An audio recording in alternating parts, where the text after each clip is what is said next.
Yung mga natirang karne ko, ginawa kong gabundok na sisig ito. O, di ba? Itsura pa lang nakakatakam na. Tapos malutong pa.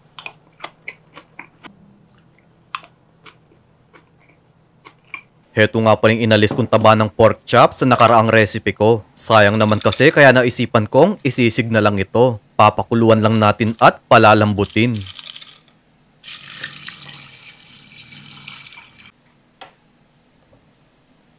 Heto naman, sobra ko lang din sa chicken thigh recipe ko. I-debone lang natin. At dahil chicken at baboy ito, chick boy sisig ang itatawag natin dito. So, okay na. Malambot na yung baboy kaya iahon na natin. Isang tasang harina, 2 kutsarang cornstarch, paminta, at asin pampalasa. Next, kumuha tayo ng 4 na kutsara ng pang-breading.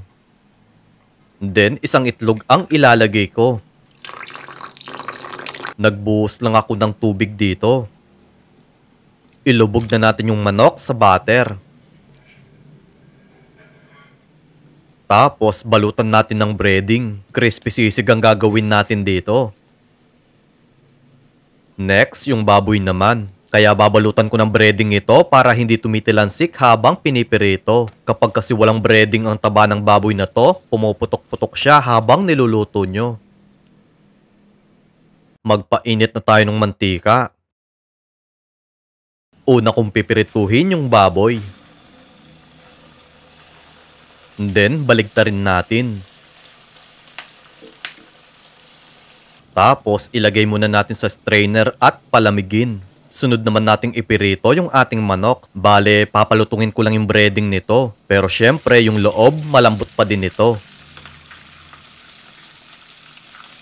Then, iahon na natin. Yung mga non-stick pan, silicone utensils at yung chopping board na ginagamit ko, nasa comment section kung saan ko nabili ang mga ito.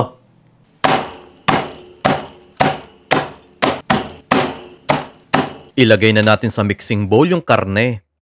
4 na kutsarang toyo, 6 na kalamansi, 2 puting sibuyas, 1/4 cup mayonnaise, at kalahating latang liver spread.